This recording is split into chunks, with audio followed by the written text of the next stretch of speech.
The man had clearly pulled off a bank heist worth tens of millions of dollars, but instead of running off with the money, he actually called the FBI and turned himself in.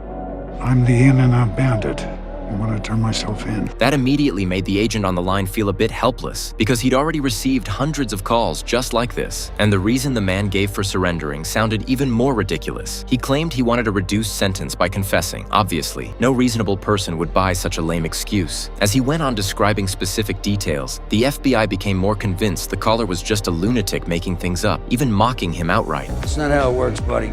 But I'll be happy to listen to you. Put in a good word for you. Hearing their response, the robber hadn't expected that his sincere confession would be treated like a joke. Maybe that's the most desperate kind of irony there is. Left with no choice, the man decided to offer some proof, but the agent, already biased, didn't believe him at all. In the end, he reluctantly filed a report and said he'd send someone to check it out. What the man never could have imagined was that the people who showed up wouldn't be honest agents, but corrupt cops hungry for money, ready to frame him. Not only was he set up as a murderer, but his girlfriend was also brutally beaten and left seriously injured, and just like that, a revenge journey to clear his name began. Tom used to be a highly respected explosives expert in the military. With his exceptional skills, he pulled off dozens of bank heists over 8 years, amassing a massive fortune. Yet he fell in love at first sight with Annie, a property manager at a rental company. A year later, when he proposed, Annie hesitated. After going through the pain of divorce, she was terrified that if Tom ever left her, her heart, just barely healed, would shatter all over again. To spend the rest of his life peacefully with the woman he loved, Tom made a major decision. He was willing to turn in the $9 million he had stolen in exchange for a lighter sentence. That's how everything at the beginning started. But what he didn't expect was that 3 days later, the police had practically forgotten about him. Waiting around, Tom was like an ant on a hot pan, so anxious he almost stormed the police station himself. But when he opened the door, he was surprised to find 2 agents standing outside. They were Hall and John, subordinates of Agent Baker from the beginning. Seeing them, Tom quickly calmed himself down, but after some questioning, judging by their expressions, it was clear they still thought he was a joke. To prove he was telling the truth, Tom revealed details of the crimes that had never been released to the public. I focused on small town banks with older vaults, pre-1950. The relocking mechanisms on the newer models are more difficult to blow. But just as important, I needed the bank to have a vacant building next to it with an adjoining wall.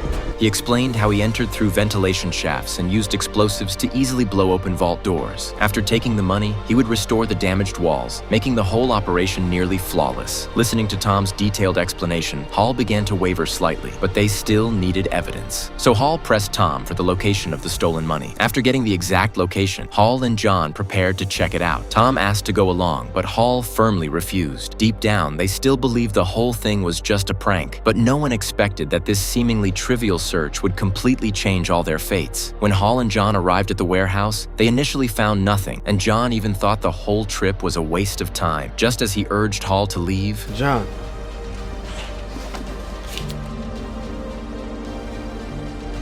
they both froze in place. They couldn't believe it. The man had been telling the truth. But what happened next didn't go the way anyone expected. Faced with that massive pile of cash, a dark idea flashed through their minds. Take the money and silence Tom forever. After all, up to this point, no one would believe a word Tom said anyway. At first, Hall hesitated, but thinking about his newborn son and his meager salary as a cop, the two of them made up their minds. They started hauling the boxes into the trunk of their car. But just as they were busy moving the money, Annie suddenly showed up and stopped them. To avoid suspicion, they quickly pretended to be Tom's friends helping him move. Coincidentally, Tom had just shown Annie a new place not long ago, so she happily assumed this was a surprise from her boyfriend and didn't question it. Before long, they had moved all the money into an abandoned FBI safe house. Everything was set. Now all they had to do was get rid of Tom. That night, they returned to the hotel and told him they had indeed found the money. But when Tom tried to negotiate terms, he noticed one of them kept a hand in his pocket. It was obvious something was off. Just as he thought they were about to make a move, John suddenly lowered his gun. But right after that, the other one suddenly drew his weapon. Tom urged him to calm down. Then Tom asked them if they had actually counted the money.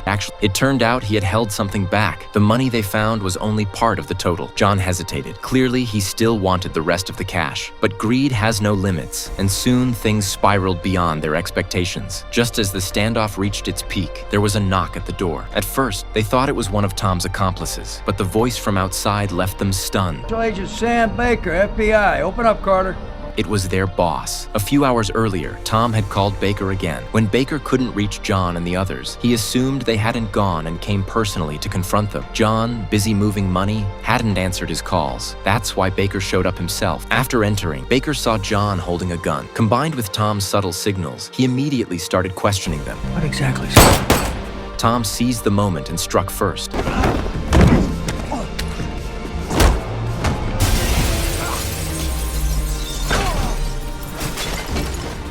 At that critical moment, they glanced up, only to see Tom's girlfriend downstairs. Go, get out of here!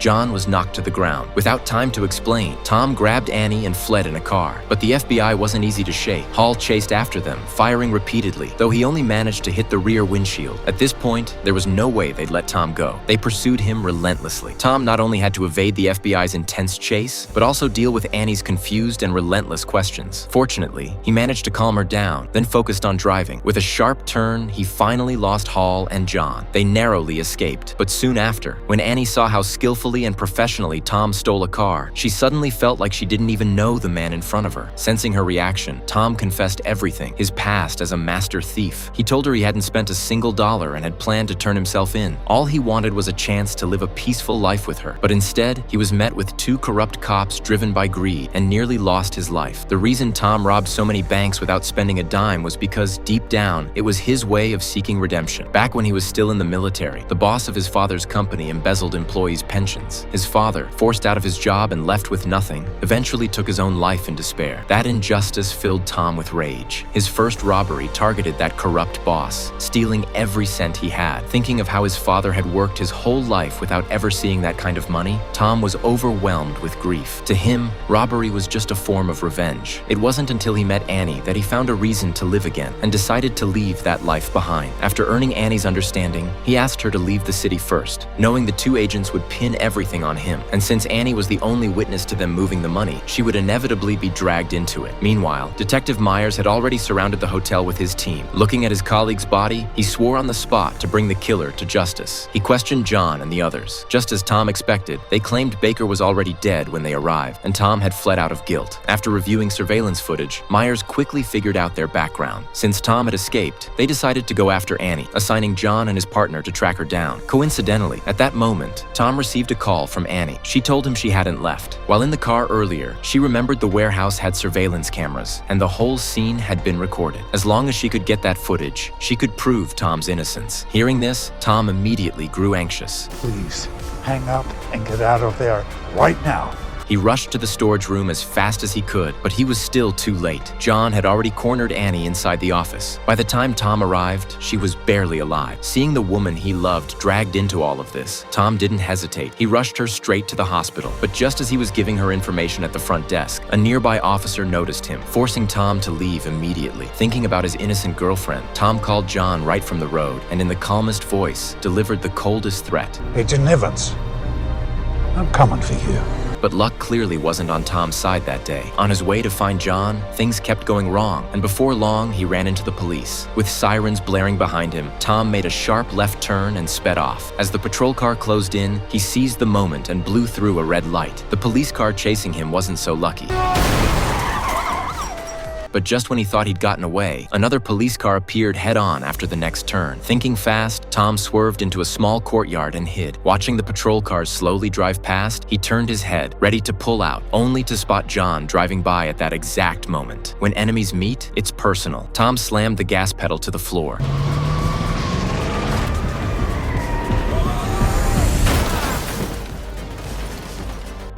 With both of them locked in their cars, he pushed the engine to its limit. After a brief exchange of gunfire, John managed to break free, and Tom, not wanting to get boxed in, sped away. But his bad luck didn't end there. The abandoned car he left behind was quickly discovered by Myers. Scanning the area, their eyes met, and Tom instantly knew this was bad. The chase led them all the way to the entrance of a church. Just as Myers confirmed no one was inside, Tom suddenly rushed out from behind him.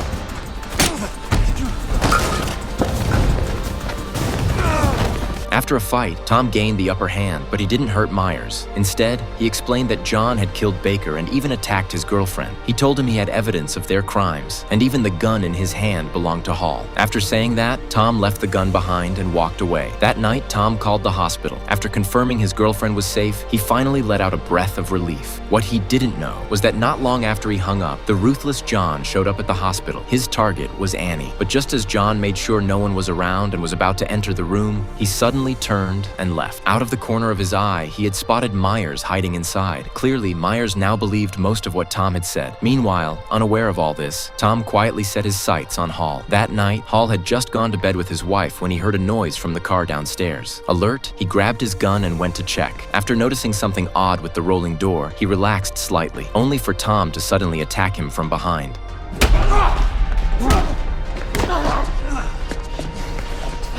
At that moment, Hall thought he was finished, but unexpectedly, Tom stopped. With complete sincerity, he told him he wasn't there to kill him. He was asking for help. Tom believed Hall wasn't truly a bad person, just misled by John. In the end, after Tom's persistent persuasion, Hall finally broke down, filled with regret, and handed over the hidden surveillance memory card. With that, Tom began his final move. After picking up supplies at a supermarket, he easily assembled a homemade bomb. This would be the key to his plan. The next day, he went near John's house and called him. This was their final warning. But John still insisted he had done nothing. Seeing he was beyond saving, Tom started the countdown. Panicked.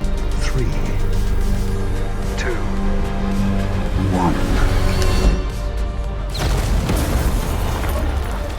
John fled, but not without throwing in a few taunts. He rushed all the way back to the safe house and called Hall for help, but the one who showed up was Tom. What hit John even harder was Tom telling him that Hall had already handed over the surveillance card. Tom had hoped John would give up, but instead, he completely lost it. In the chaos, he suddenly opened fire. Inside the cramped room, bullets flew everywhere. Fighting as he retreated, John grabbed $3 million and escaped. Strangely, Tom didn't chase him. Instead, he made a phone call. Because he had already prepared for this, he had planted a bomb in John's car. Tom told him it was pressure triggered. The moment he left the seat, it would explode. His only option was to call the police for help. After that, Tom returned to Hall's body and retrieved the recording device he had planted earlier, finally securing the key evidence. On John's side, when the bomb squad arrived to defuse the device, they discovered something shocking. There was no detonator at all. It was just a bluff. John had been played again. At the same time, Myers was called by Annie to the warehouse. She handed over the memory card. Then, to show her sincerity, she opened another storage room. Inside was the rest of the stolen fortune, and with that, the story came to an end.